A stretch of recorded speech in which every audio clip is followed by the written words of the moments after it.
Certaines personnes sont courtes là. On a échangé des places. Salut le monde. Hello. On espère que vous allez bien. Ouais. Bienvenue sur ma chaîne YouTube. Je suis Manuela Anne. Darlene. Notre invité aujourd'hui c'est Oh les amis.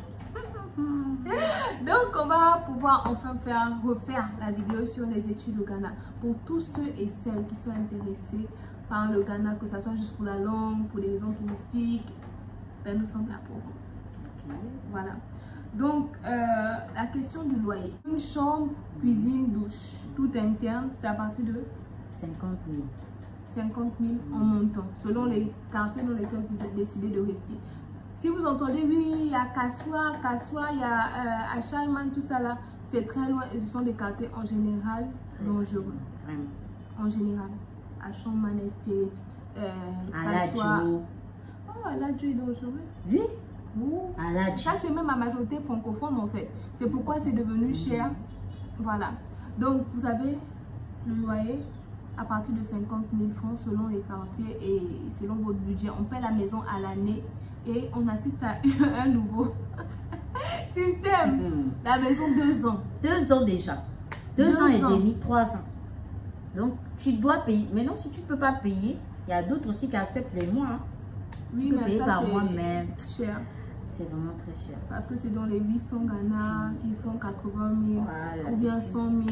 C'est pas avantageux pour nous les étudiants parce que nous, quand on rentre dans une maison, on veut payer tout d'un coup pour penser à nos études. Voilà. Parce que tu es en train de faire un examen et puis on veut que tu n'as pas la tablette coco, voilà le loyer. C'est pas bon. C'est ça. Donc les parents, préparez-vous pour le loyer. Les propriétaires de maisons ici au Ghana, qu'est-ce que tu en penses? Qu'est-ce que tu penses? Trouble. Ils sont graves.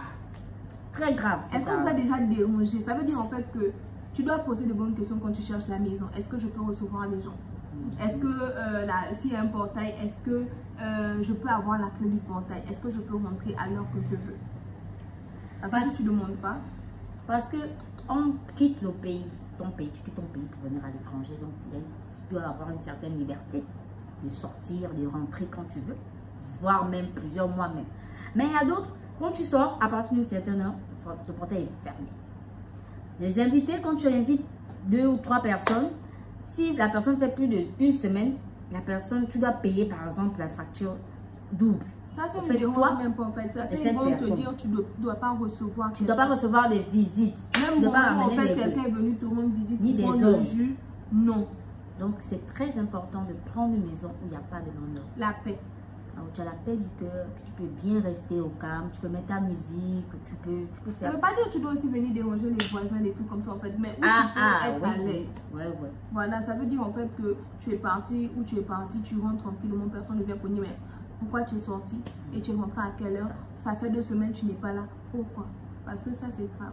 Un jour on va faire chacune nos histoires sur les propriétaires là, mais c'est chapeau. Fais très attention. Ça veut dire en fait ils te font une faveur en te donnant leur maison pour louer. Bien que tu aies payé et quel prix.